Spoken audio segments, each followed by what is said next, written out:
করবে। তাদের গ্রুপ নিয়ে আজকে আমাদের কাজ করার কথা ছিল হলো বাজারে মনিটরিং করা, সব মানে বাজার মূল্য সব ঠিক আছে নাকি সেনাবাহিনীদের দ্রব্যমূল্য অনুযায়ী এটা দেখা, সকল চাঁদাবাজি মানে বন্ধ করা সাময়িক সময়ের জন্য এবং মানে ট্রাফিকটা রুলস ভালো করে দেখা। তো আমরা সব কাজই করছি এবং আমরা এখানে এসে এখন ট্রাফিকের মানে কাজ করছি। আপনারা দেখতে পাচ্ছেন যে মানে কোনো আইন শৃঙ্খলা না থাকার কারণে অনেকেরই কিন্তু মাথায় হেলমেট নেই, অনেকজনের। তো আমরা সেটাও চেষ্টা করতেছি যাদের কাছে হেলমেট আছে তাদেরকে থামিয়ে পরিয়ে দিচ্ছি হেলমেট। তো আমরা এইগুলোই কাজ করার চেষ্টা করবো এবং পরবর্তী দিনেও করবো ইনশাআল্লাহ, আশা করা যায়। আর যতদিন না পরবর্তী নির্দেশনা আসবে স্টুডেন্টরা কাজ করবে, স্টাফরা কাজ করবে, সকলে কাজ করবে এবং সুন্দর সমাজ গড়ে তুলবে। ধন্যবাদ। যেহেতু এখন আইন শৃঙ্খলা বাহিনী কাজ করতেছে না, সেহেতু তাদের পরিবর্তে আমরা কাজ করতেছি যাতে নিয়ম শৃঙ্খলা সব ঠিক থাকে, সাথে যাতে সবাই সব নিয়ম মেনে চলতে পারে এবং আমরা একটা উন্নত বাংলাদেশ চাই। আমাদের আশা বাংলাদেশ আরও উন্নত হবে, উন্নত বিশ্বের কাছে রোল মডেল। আপনারা দেখতে পাচ্ছেন আমরা ট্রাফিক পুলিশের দায়িত্ব পালন করছি। অনেকে হেলমেট খারাপ হচ্ছে, অনেকে বিশৃঙ্খলভাবে চলাফেরা করছে গাড়ি লাইনে, আমরা সেগুলো মেনটেন করছি। আমরা তাদেরকে তারা আমাদের আমাদেরকে সব দিক দিয়ে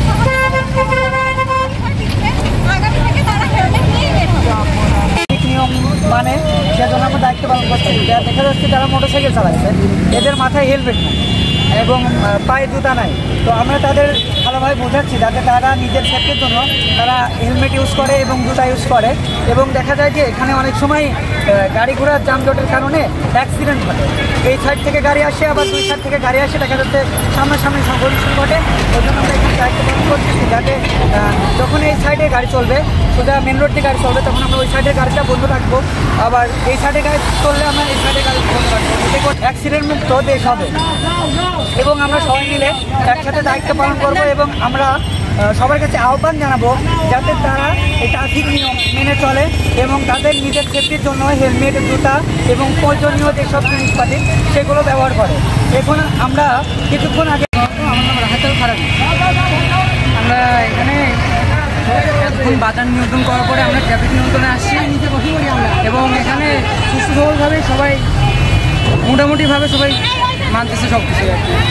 আমরা তো হচ্ছে আর কি কেউ বুঝতেছে না, রাস্তার এগুলো একটু দেখাই দেওয়া লাগতেছে, এটাই আর কি। এখন এখানে তো আগে কেউ ট্রাফিক নিয়ন্ত্রণ করেনি বা তাদের কোনো জ্ঞান নেই, তাদের একটু জ্ঞান নিয়ে বুঝাই দিতে হচ্ছে রাস্তায় এদিক থেকে এদিকে যাবেন এবং এই পাশ থেকে গেলে আপনাদের জন্যই ভালো বা এদিক থেকে নিয়মটা আমরা একটু বুঝাই দিচ্ছি। আর হলো প্রাইভেট কার যেগুলো আছে সেগুলো ড্রাইভারদের ড্রাইভিং লাইসেন্সগুলো একটু রাস্তাগুলো সবসময় যানজট এখানে বেঁধেই থাকে আমরা দেখতে পাই। এই যে শিক্ষার্থীরা যে কাজগুলো করছে অবশ্যই প্রশংসনীয় কাজ এবং এই কাজগুলো ভবিষ্যতের জন্য অব্যাহত থাকে। মাশাআল্লাহ, আলহামদুলিল্লাহ আজকের চিত্রটা অবশ্যই ভালো। এই জন্য অবশ্যই ভালো হুট করে ছাত্ররা দেখতে যে আমি সকাল থেকে দোকানে আছি, এনারা অনেক ছাত্রগুলো আসে এই ট্রাফিকের কাজটা শুরু করে। আজ খুব ভালো পরিবেশ দেখতেছি। কী কারণে ভালো পরিবেশ? যাই হোক আপনারা সবাই মিলে এই উদ্যোগ করছেন, ভালো পরিবেশ হয়েছে।